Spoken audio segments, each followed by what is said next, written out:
maailmast Viljandisse. Ei seda aaret keegi saa mult võtta.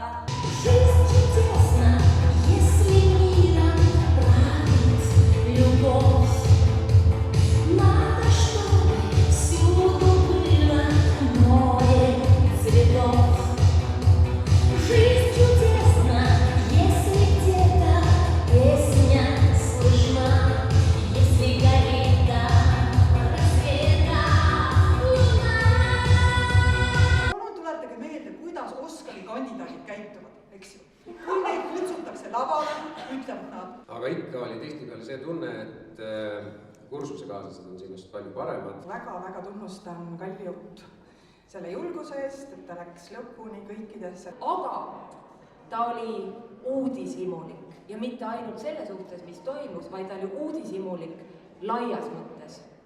Imetlusväärne. Nüüd siis tänase päeva kulminatsioon.